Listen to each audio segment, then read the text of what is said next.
El silencio que grita, queridos amigos. Antes de comenzar esta historia que sacudirá vuestros corazones, os pido un favor.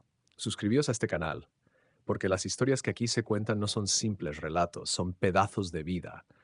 Son verdades que duelen, son secretos que arden. Y si esta historia os toca el alma como sé que lo hará, necesitaré que estéis aquí para las próximas, porque todos, absolutamente todos, tenemos algo que esconder. Ahora sí, dejadme contaros lo que sucedió en Sevilla, en esas calles donde el sol quema los secretos, pero nunca los borra del todo. Primera parte. Cuando las sombras bailan. El calor de julio caía sobre Sevilla como una maldición antigua. Clara Montes se abanicaba en el balcón de su piso en Triana, mirando cómo las aguas del Guadalquivir brillaban con ese color dorado que solo existe al atardecer. Tenía 26 años, el pelo rubio recogido en una coleta desarreglada y esos ojos verdes que hacían que los hombres tropezaran al cruzarse con ella en la calle. Pero Clara no pensaba en eso, pensaba en el silencio de su casa, el silencio de su matrimonio, el silencio que la estaba matando poco a poco. Javier llegaría tarde otra vez, siempre llegaba tarde. El taller mecánico de los hermanos Durán en San Jerónimo parecía tragarse a su marido cada mañana y escupirlo cada noche, exhausto, manchado de grasa, oliendo a aceite de motor y a cansancio. Clara ya ni siquiera se molestaba en preparar la cena a tiempo. ¿Para qué? Javier comería cualquier cosa frente al televisor, con la mirada perdida en un partido que no le importaba realmente, y luego se arrastraría hasta la cama sin siquiera rozarla. 3 años de matrimonio. 3 años que parecían 30. ¿Pero qué esperabas, niña? Le había dicho su madre cuando Clara se atrevió a quejarse. Los hombres trabajan. Ese es su papel. Tú tienes una casa, tienes comida en la mesa. ¿Qué más quieres? Clara quería muchas cosas. Quería conversaciones que no fueran sobre facturas o averías de coches. Quería que la miraran como si fuera algo más que parte del inventario del hogar. Quería sentirse viva. El miércoles de esa semana, cuando el calor se volvió insoportable incluso para los sevillanos acostumbrados, Clara decidió salir. Se puso un vestido blanco de tirantes, se soltó el pelo y caminó sin rumbo por las calles estrechas de Triana. No tenía un destino. Solo necesitaba aire, aunque ese aire fuera como respirar dentro de un horno. Terminó, casi por casualidad, en la cafetería del Puente, ese local pequeño con mesas en la acera que siempre estaba lleno de turistas y artistas bohemios. Pidió un café con hielo y se sentó en una esquina, observando a la gente pasar. Fue entonces cuando lo vio. Marcos Valverde tenía esa apariencia desaliñada que caracteriza a los artistas que se toman en serio. Pelo oscuro demasiado largo, barba de 3 días, una cámara Nikon colgando del cuello como si fuera parte de su anatomía. Estaba fotografiando la fachada de la iglesia de Santa Ana cuando sus ojos se encontraron con los de Clara. Perdona, dijo él acercándose a su mesa con una sonrisa torcida. Sé que esto va a sonar raro, pero ¿puedo fotografiarte? La luz sobre tu rostro es perfecta. Clara debería haber dicho que no. Cualquier mujer casada y sensata habría dicho que no. Pero hacía tanto tiempo que nadie la miraba así, como si fuera algo digno de capturarse, de inmortalizarse, que las palabras salieron solas. ¿Solo una foto? Solo una, te lo prometo. Fueron 5, luego fueron 10. Y luego Marcos se sentó en su mesa, pidió 2 cervezas bien frías y empezaron a hablar. De todo y de nada. De Sevilla y de sus rincones secretos. De fotografía y de cómo la luz puede mentir o decir más verdad que las palabras. De sueños aplazados y vidas que parecían escritas por otros. Clara no mencionó a Javier. No al principio. Tengo que irme, dijo finalmente cuando el sol ya se escondía tras los edificios. Tengo que irme. ¿Puedo verte otra vez? Preguntó Marcos, y había algo en su voz que no era desesperación, sino genuino interés. Me gustaría enseñarte Sevilla de verdad, no la Sevilla de los turistas, la otra. Clara sabía que debía decir que no. Sabía exactamente dónde llevaba esto, pero cuando abrió la boca salió. El viernes, a las 5, aquí mismo. Esa noche, cuando Javier llegó a las 11, Clara ya estaba en la cama fingiendo dormir. Escuchó cómo su marido se quitaba las botas en la entrada, cómo abría la nevera, cómo suspiraba con ese cansancio que ya era parte de él. Escuchó cómo se acostaba a su lado sin tocarla, sin decir nada, sin siquiera notar que ella temblaba bajo las sábanas. El viernes llegó con una rapidez obscena. Clara se cambió de ropa 3 veces antes de decidirse por unos vaqueros y una blusa azul. Se maquilló ligeramente, se perfumó, Se miró al espejo y vio a una extraña emocionada, culpable, viva. Voy donde mi madre, le dijo a Javier durante el desayuno. Él apenas levantó la vista del periódico deportivo. Vale, yo llegaré tarde. Hay un golf del 98 que es un infierno. Así de fácil, así de terrible. Marcos la esperaba en el mismo sitio, con esa sonrisa que parecía guardar secretos. La llevó por calles que Clara creía conocer, pero que bajo su mirada se volvieron nuevas. Le mostró patios escondidos donde las bugambillas caían como cascadas moradas. La llevó a pequeñas plazas donde ancianos jugaban al dominó bajo la sombra de naranjos centenarios. Le contó historias de Sevilla que no aparecían en ninguna guía turística. ¿Ves esa ventana?, señaló Marcos hacia un edificio en la calle Betis. Ahí vivió una mujer en los años 40 que escondió a 3 republicanos durante meses. Su marido era falangista. Nunca lo supo. ¿Y qué pasó?, preguntó Clara, fascinada.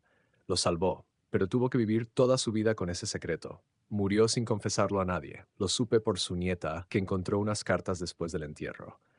Clara sintió un escalofrío que no tenía nada que ver con el calor. Caminaron hasta el río. El Guadalquivir fluía perezoso bajo el puente de Triana, reflejando las nubes que empezaban a teñirse de naranja. Marcos sacó su cámara y empezó a fotografiar el agua, el cielo, a Clara cuando creía que ella no se daba cuenta. ¿Por qué la fotografía?, le preguntó ella. Porque las palabras mienten. Las palabras se tuercen, se malinterpretan, se olvidan, pero una fotografía captura un momento exacto, la verdad de un segundo. ¿Y si ese segundo también es mentira? Marcos la miró entonces, realmente la miró, y Clara sintió que algo se rompía dentro de su pecho. Todo es mentira si queremos que lo sea, dijo él, pero a veces, Clara, a veces solo queremos creer en algo verdadero, aunque sea por un momento. Fue entonces cuando ella se dio cuenta de que había cruzado una línea invisible, quizás cuando aceptó aquel primer café, quizás cuando mintió a Javier, o quizás en ese preciso instante cuando el sol se ponía sobre Sevilla y un hombre que no era su marido decía su nombre como si fuera una oración. Las semanas siguientes fueron una espiral. Clara se volvió experta en mentiras. Voy al médico. He quedado con unas amigas. Necesito hacer unas compras. Cada excusa era una puñalada a su conciencia, pero cada encuentro con Marcos era oxígeno puro. Él nunca preguntó si estaba casada. Clara nunca lo mencionó. Existían en una burbuja donde el pasado y las obligaciones no tenían cabida. Solo existía el ahora. Los paseos interminables, las conversaciones en terrazas escondidas, las risas. Dios, hacía tanto que Clara no reía así. Mi abuela decía que Sevilla tiene duende, le contó Marcos una tarde mientras comían pescadito frito en un bar de la Alameda, que esta ciudad atrapa a la gente, que puedes irte, pero siempre vuelves, como un amor del que no te puedes desprender. Tú has intentado irte. Una vez. Me fui a Madrid. Duré 6 meses. La ciudad es increíble, las oportunidades infinitas, pero, no sé, me faltaba algo. El olor a azahar, el sonido de las sevillanas a las 3 de la madrugada, la forma en que la luz cae sobre los tejados. Clara entendía perfectamente. Sevilla era así. Te seducía, te atrapaba, te hacía cómplice de sus secretos. ¿Y tú?, preguntó Marcos. ¿Alguna vez has pensado en irte? Fue la pregunta más peligrosa que le habían hecho nunca, porque la respuesta era no. Clara nunca había pensado en irse de Sevilla, pero últimamente en las noches de insomnio pensaba en irse de su vida, en borrarlo todo y empezar de nuevo, en ser otra persona. Una versión de sí misma que no conocía el peso de la culpa. No lo sé, susurró. Fue en la quinta semana cuando sucedió. Estaban caminando por el parque de María Luisa entre las palmeras y los patos del estanque cuando empezó a llover. No una lluvia sevillana de verano, breve y temperamental, sino una lluvia fuerte, constante, que los empapó en segundos. Corrieron riendo hasta refugiarse bajo un cenador abandonado. Clara tenía el pelo pegado a la cara, la ropa adherida al cuerpo y no podía parar de reír. Marcos la miraba con una intensidad que la hizo callar. Eres la persona más hermosa que he conocido, dijo él. No la mujer más hermosa, la persona. Y eso marcaba toda la diferencia. Marcos, no digas nada, solo déjame mirarte. Así, tal como eres. Pero Clara no podía quedarse callada, no más. No cuando la culpa la estaba carcomiendo por dentro. Estoy casada, soltó de golpe como vomitando veneno. Estoy casada y llevo semanas mintiéndole a mi marido. Soy una mentirosa. Soy. Lo sé, la interrumpió Marcos suavemente. Siempre lo supe. ¿Qué? Vi tu anillo. El primer día. Lo vi y decidí que no me importaba, que solo quería conocerte, estar contigo, aunque fuera así, aunque fuera robándole momentos a otra vida. Clara sintió que el mundo se tambaleaba, la lluvia seguía cayendo implacable y dentro de su pecho algo se desmoronaba. No puedo hacer esto, dijo, pero su voz carecía de convicción. Entonces, no lo hagas, vete, no vuelvas, olvida que nos conocimos, pero ninguno de los dos se movió. Se quedaron ahí bajo la lluvia que se colaba por las grietas del cenador, mirándose como dos náufragos que habían encontrado tierra firme en mitad del océano. Y entonces Marcos la besó, o ella lo besó a él, no importaba. Sus labios se encontraron con una desesperación que era hambre, necesidad, rendición. Clara sabía que esto la condenaría, pero en ese momento no le importó. Solo importaba el sabor de sus labios, el calor de sus manos, la forma en que su nombre sonaba en su boca. Cuando se separaron, jadeantes, Clara tenía lágrimas mezclándose con la lluvia en su rostro. ¿Qué voy a hacer?, susurró. No lo sé, pero lo que sea, no tienes que decidirlo ahora. Esa noche, Clara llegó a casa con 2 horas de retraso. Javier estaba en el sofá y por primera vez en meses no estaba viendo la televisión. La estaba esperando. ¿Dónde estabas?, preguntó y había algo extraño en su voz. Con mi madre. Ya te lo dije esta mañana. Tu madre llamó hace 1 hora. Preguntaba por ti. Dijo que llevabas semanas sin verte. El silencio que siguió fue ensordecedor. Clara sintió como el suelo desaparecía bajo sus pies. Javi, ¿dónde estabas, Clara? La forma en que dijo su nombre con esa mezcla de dolor y rabia contenida fue peor que cualquier grito. Clara abrió la boca, pero no salió nada. No había excusas, no había mentiras lo suficientemente buenas. Eh, Me quedé con una amiga. Perdí la noción del tiempo. Yo. ¿Qué amiga? No la conoces. Ah, una amiga que no conozco. Claro. Javier se levantó del sofá. No era un hombre grande, pero en ese momento ocupar toda la habitación. Deteñó. ¿Me tomas por idiota, Clara? No, Javi. Escucha. No, escucha tú. Su voz temblaba. Llevo semanas notando que algo pasa. Llegas tarde. Sales con excusas absurdas, mientes sobre dónde vas, y yo me decía que era cosa mía, que estaba paranoico, que trabajaba demasiado y estaba viendo cosas donde no las había. Clara sintió que iba a vomitar. ¿Hay alguien más?, preguntó Javier, y la pregunta salió como un susurro roto. Dime la verdad. Por una puta vez en tu vida, dime la verdad. El móvil de Clara vibró en ese momento. Un mensaje. Los dos lo oyeron. Javier extendió la mano. Dámelo. Javi. No, dámelo. Clara nunca lo había visto gritar así. Con manos temblorosas le entregó el teléfono. Vio cómo Javier desbloqueaba la pantalla, cómo leía el mensaje que acababa de llegar. Vio cómo su rostro pasaba de la ira a algo peor, al dolor puro. El mensaje era de Marcos. Sigo sintiendo el sabor de tus labios. No puedo dejar de pensar en ti. ¿Cuándo volvemos a vernos? Javier dejó caer el teléfono. El sonido del aparato estrellándose contra el suelo fue como un disparo. Vete, dijo con una voz que no parecía suya. Vete antes de que haga algo de lo que me arrepienta. Javi, Javi, por favor, déjame explicarte. Que te vayas. Clara retrocedió, aterrada. Nunca había visto esa mirada en los ojos de su marido. Agarró su bolso, sus llaves y salió corriendo del piso. Bajó las escaleras a trompicones con las lágrimas cegándola y no paró hasta llegar a la calle. Llovía otra vez. Sevilla lloraba con ella. Se quedó ahí, empapada, destrozada, sin saber a dónde ir. Sacó su móvil de repuesto del bolso y marcó el único número que se sabía de memoria, además del de Javier. ¿Clara? La voz de Marcos sonó preocupada. ¿Qué pasa? Lo sabe, sollozó. Javier lo sabe todo. Marcos, ¿qué he hecho? ¿Qué coño he hecho? Hubo una pausa del otro lado de la línea. Dime dónde estás. Voy a buscarte. 20 minutos después, Clara estaba en el coche de Marcos, una furgoneta Volkswagen vieja llena de equipo fotográfico. Él le había dado su chaqueta y la miraba con una mezcla de preocupación y culpa. Lo siento, dijo. Ese mensaje, no debí enviarlo. Fui un imprudente. No es tu culpa. Es mía. Todo esto es mi culpa. Condujeron en silencio hasta un pequeño apartamento en el barrio de la Macarena. El estudio de Marcos era exactamente como Clara lo había imaginado. Caótico, lleno de cámaras, trípodes, fotografías colgadas de cuerdas con pinzas de madera. Las paredes estaban cubiertas de instantáneas de Sevilla en blanco y negro. Puedes quedarte aquí esta noche, dijo Marcos, o todo el tiempo que necesites. Clara se dejó caer en el sofá, agotada. Miró a su alrededor, a este espacio que olía a revelador químico y a café viejo, tan diferente de su piso ordenado en Triana, y se preguntó cómo había llegado hasta aquí. Cómo una mujer respetable, casada, con una vida normal, se había convertido en esto. en una mentirosa, en una adúltera, en alguien que ya no reconocía en el espejo. No sé qué hacer, susurró.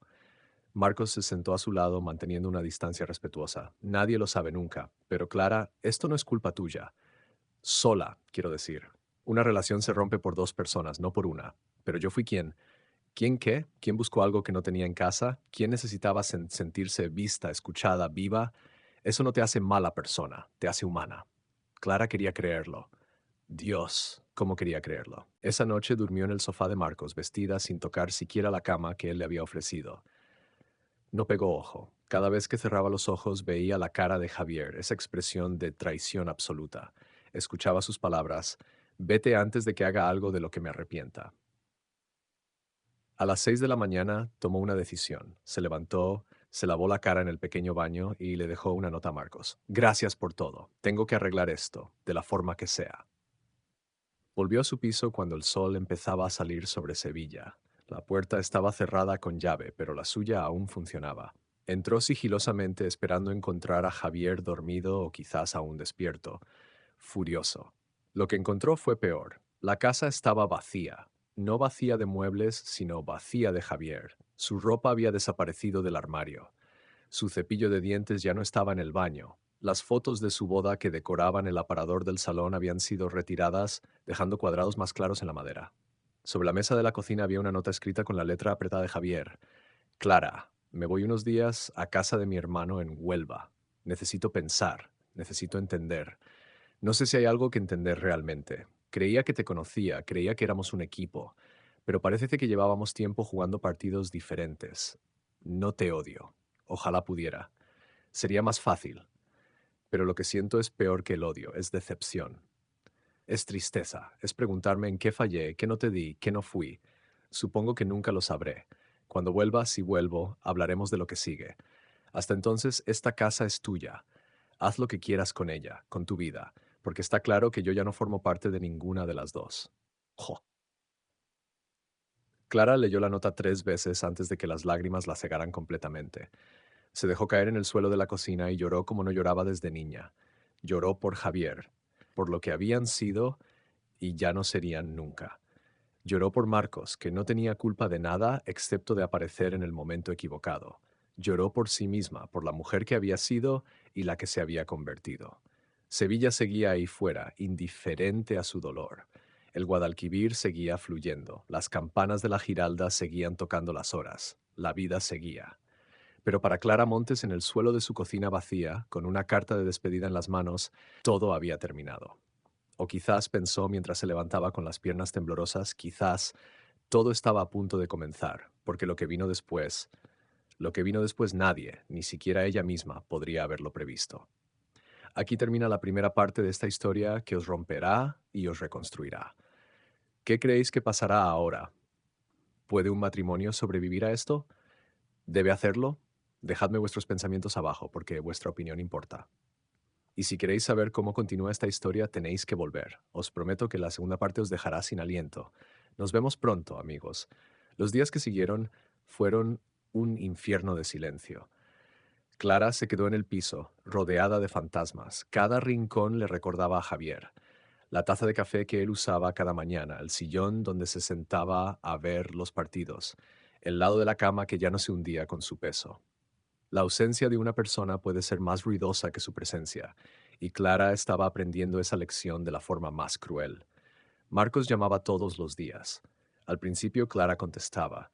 Quedaban en cafeterías discretas, lejos de Triana, donde nadie pudiera reconocerlos. Pero cada encuentro se sentía contaminado. Lo que antes era magia, ahora llevaba el sabor amargo de la culpa. Los silencios ya no eran cómodos, sino incómodos. Las sonrisas parecían forzadas. Clara se dio cuenta de que había idealizado algo que quizás nunca fue real. ¿Era amor lo que sentía por Marcos? ¿O simplemente era la emoción de escapar de una vida que la asfixiaba? «Estás distante», le dijo Marcos una tarde en un banco frente a la Torre del Oro. «Desde que Javier se fue, es como si tú también te hubieras ido. Es que no sé qué estoy haciendo, Marcos. Contigo, con mi vida, con nada». «¿Te arrepientes?», preguntó él, y había miedo en su voz. «¿De nosotros?». Clara tardó demasiado en responder, y esa pausa lo dijo todo. «No me arrepiento de haberte conocido», dijo finalmente. pero me arrepiento de cómo sucedió, de las mentiras, del daño. El daño ya está hecho, Clara. La pregunta es qué hacemos ahora. Pero Clara no tenía respuesta, porque mientras Javier estaba en Huelva procesando la traición, ella estaba en Sevilla procesando algo peor, que quizás había destruido su matrimonio por una fantasía, por la idea de sentirse viva que resultó ser tan efímera como el humo. Fue su cuñada, Sofía, quien cambió todo. Apareció una mañana en la puerta del piso con una expresión que mezclaba furia y algo que Clara no pudo identificar de inmediato. ¿Podemos hablar?, dijo sin saludar siquiera. Clara la dejó pasar. Sofía, la hermana menor de Javier, siempre había sido directa hasta la brutalidad. No iba a ser diferente ahora. Mi hermano está destrozado, soltó sin preámbulos. No come, apenas duerme. Se pasa los días en la playa mirando el mar como si fuera a encontrar respuestas en las olas. Y todo por ti, por lo que le hiciste. Lo sé, susurró Clara. Lo siento. ¿Lo sientes? ¿Eso es todo lo que tienes que decir? Sofía se paseaba por el salón como un animal enjaulado. Javier te adoraba. ¿Sabes lo que decía de ti? Que eras la mejor cosa que le había pasado nunca, que cada día daba gracias por haberte encontrado. Y tú lo pagaste acostándote con otro. No me acosté con él, dijo Clara, aunque sabía que era una defensa patética. Ah, ¿no? ¿Y eso lo hace mejor? El hecho de que solo besaras a ese tío, solo le mintieras durante semanas, solo rompieras tus votos de todas las formas menos físicamente. Sofía rió con amargura. Dios, Clara, creía que eras mejor que esto. Yo también lo creía. El silencio que siguió fue denso. Sofía se dejó caer en el sofá, de repente exhausta. ¿Por qué?, preguntó, y ahora su voz sonaba más a súplica que a acusación. Si no eras feliz, ¿por qué no se lo dijiste? ¿Por qué no intentaste arreglarlo antes de esto? Y esa era la pregunta, ¿verdad? La pregunta que Clara se había estado haciendo a sí misma cada noche. ¿Por qué había elegido la traición en lugar de la conversación? ¿Por qué el engaño en lugar de la honestidad? Tenía miedo, admitió. Miedo de que si le decía que no era feliz, que me sentía sola, que necesitaba más. Miedo de que no le importara, o peor, de que me dijera que estaba siendo egoísta, que debía estar agradecida por lo que tenía. ¿Y se lo diste la oportunidad? ¿Alguna vez le dijiste realmente cómo te sentías? Clara negó con la cabeza, las lágrimas corriendo por sus mejillas. No, nunca lo hice. Sofía suspiró largamente. Mira, no voy a decirte que Javier es perfecto. Es mi hermano y lo quiero, pero sé que puede ser distante, cerrado. Se mete tanto en su trabajo que se olvida de que hay vida fuera del taller. Pero Clara, eso se habla. Se pelea. Se grita si hace falta, pero no se traiciona. ¿Qué quieres que haga?, preguntó Clara desesperada. Dime qué hacer y lo haré. No puedo decirte eso, pero sí puedo decirte algo. Javier vuelve mañana. Va a venir a buscar el resto de sus cosas. Dice que quiere hablar, que necesita escucharte, aunque no sepa si puede perdonarte. Así que tienes hasta mañana para decidir qué vas a decirle, si vas a luchar por vuestro matrimonio o si vas a dejarlo ir. Después de que Sofía se fuera, Clara se quedó sola con sus pensamientos. Llamó a Marcos y quedaron en su estudio esa misma tarde. Javier vuelve mañana, le dijo sin rodeos, y necesito tomar una decisión. Marcos la miró con esos ojos oscuros que una vez le parecieron tan fascinantes y ahora solo le parecían tristes. Javier redujo sus horas en el taller. Contrató a un ayudante para poder llegar a casa a las 7 en lugar de a las 11. Clara buscó un trabajo a media jornada en una librería del centro, algo que le diera propósito más allá de esperar a que su marido volviera. Clara vio a Marcos una última vez. Quedaron en el mismo café donde se habían conocido, cerrando el círculo. ¿Cómo estás?, preguntó él. Mejor, diferente, intentando reconstruir lo que rompí. ¿Y funciona? ¿Con Javier? No lo sé todavía. Algunos días son buenos, otros días quiero tirar la toalla, pero estamos intentando, de verdad. Marcos asintió, una sonrisa triste en sus labios. Me alegro por ti, de verdad. ¿Y tú, cómo estás? He conseguido una exposición en Barcelona. Me voy el mes que viene, un nuevo comienzo, supongo. Eso es genial, Marcos, te lo mereces. Tú también mereces ser feliz, Clara, sea con Javier o sin él, pero mereces ser feliz. Se despidieron con un abrazo. Fue raro y necesario y triste y liberador todo a la vez. Clara lo vio alejarse entre la multitud de turistas en la Plaza del Salvador y supo que era la última vez. 6 meses después de aquel día terrible en que todo explotó, Clara y Javier estaban en la cocina preparando la cena juntos. Era algo que habían empezado a hacer, cocinar mientras hablaban de sus días. Nada extraordinario, solo cotidianidad compartida. El coche del señor Ramírez está siendo un infierno, decía Javier mientras cortaba tomates. Juro que ese Renault tiene más problemas que un adolescente. Clara reía mientras removía el arroz. Hoy vino una clienta buscando un libro que ni siquiera recordaba el título, solo sabía que la portada era azul. Pasamos media hora buscando. ¿Lo encontrasteis? Sí. Y no era azul, era verde. Ambos rieron. Era una risa fácil, natural, de la que había estado ausente demasiado tiempo. Oye, dijo Javier de repente, dejando el cuchillo. Hay algo que quiero decirte. Clara sintió un nudo en el estómago. Todavía había días en que el miedo la invadía. ¿Qué pasa? Te perdono. Clara dejó de respirar. ¿Qué? Te perdono, por todo, por Marcos, por las mentiras, por el dolor, te perdono de verdad. Javier se acercó a ella tomando sus manos. No significa que lo olvide, no significa que no dolió, pero significa que elijo creer en nosotros, en lo que estamos construyendo ahora. Las lágrimas corrían por el rostro de Clara. Yo también te perdono, por perderte tanto en el trabajo que te perdiste a nosotros, por hacerme sentir sola. No fue solo tu culpa, pero fue parte de ello. Lo sé, y nunca volveré a hacerlo. Y yo nunca volveré a mentirte. Nunca. Se besaron entonces, en medio de la cocina, con el arroz hirviendo y los tomates a medio cortar. Fue diferente a los besos con Marcos. No era fuego salvaje ni adrenalina prohibida, era algo mejor. Era hogar, era seguridad, era elección. Un año después, Clara estaba de nuevo en el balcón mirando el Guadalquivir. Pero esta vez no estaba sola. Javier estaba a su lado, con un brazo alrededor de sus hombros. ¿En qué piensas?, preguntó él. En cómo casi lo pierdo todo, y en cómo casi fue lo mejor y lo peor que me pasó nunca. ¿A qué te refieres? A que si no hubiera pasado todo eso, nunca habríamos hablado de verdad. Nunca habríamos ido a terapia, nunca habríamos aprendido a comunicarnos. Habríamos seguido así, cada vez más distantes, hasta que ya no quedara nada que salvar. Es una forma retorcida de verlo, dijo Javier con una sonrisa, pero quizás tengas razón. Quizás necesitábamos rompernos para aprender a reconstruirnos mejor. ¿Crees que somos mejores ahora?, preguntó Clara. ¿Que nuestro matrimonio es más fuerte? Javier reflexionó antes de responder. Creo que es más real. Antes teníamos una versión idealizada del matrimonio. Ahora tenemos la verdad, con todas sus imperfecciones y dificultades. Y sí, creo que eso nos hace más fuertes. Clara apoyó su cabeza en el hombro de su marido. Sevilla se extendía ante ellos, dorada bajo el atardecer. Desde algún lugar llegaba el sonido de una guitarra española. Un niño reía en la calle. La vida continuaba. Te amo, dijo Clara. Yo también te amo. Y esta vez no lo voy a olvidar. No fue un final de cuento de hadas. No hubo fuegos artificiales ni música dramática, pero fue real, fue verdad. Y quizás eso era más importante que cualquier fantasía. Clara nunca volvió a ver a Marcos, aunque a veces se preguntaba cómo le iría en Barcelona. Le deseaba lo mejor. Le agradecía mentalmente por haberle mostrado que estaba viva, aunque fuera de la forma más dolorosa posible. Javier nunca olvidó completamente. Había días malos, días en que la duda se colaba, pero eligió confiar, eligió construir, eligió el amor que eligió dar en lugar del dolor que recibió. Y Clara aprendió, el amor real no es la ausencia de tentación o dificultad, es la elección consciente día tras día de quedarse y luchar por algo que vale la pena, es la honestidad brutal y la vulnerabilidad aterradora, es el perdón que cuesta todo y vale aún más. 2 años después del día en que todo explotó, Javier y Clara renovaron sus votos. No fue una ceremonia grande.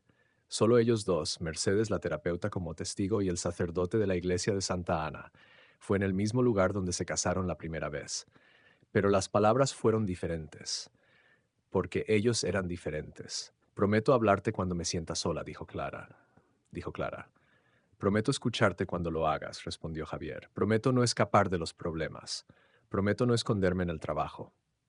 Prometo elegirte cada día. Prometo elegirte cada día. Y lo hicieron. No todos los días fueron fáciles, algunos fueron francamente difíciles, pero eligieron una y otra vez quedarse, luchar, crecer juntos en lugar de separados. Sevilla fue testigo de todo, la traición, el dolor, el perdón, la reconstrucción. Como siempre, la ciudad guardó sus secretos, pero también sus redenciones, porque si algo enseña Sevilla es que la belleza puede nacer de la ruptura y que las mejores historias rara vez son las perfectas, sino las verdaderas. Y esta fue una historia verdadera, imperfecta, dolorosa, complicada, pero al final, contra todo pronóstico, Fue una historia de amor. No del tipo que te venden en las películas, sino del tipo que se construye ladrillo a ladrillo, conversación a conversación, perdón a perdón, del tipo que dura. Así termina esta historia que nos ha llevado por lo más oscuro del corazón humano hasta la luz del perdón. ¿Qué os ha parecido? ¿Creéis que hicieron lo correcto? ¿Vosotros habríais perdonado? Contadme en los comentarios porque me encanta leer vuestras opiniones. Y si esta historia os ha tocado el alma como a mí me tocó contarla, dadle a me gusta y compartidla con alguien que necesite escucharla. Nos vemos en la próxima historia, amigos. Hasta pronto.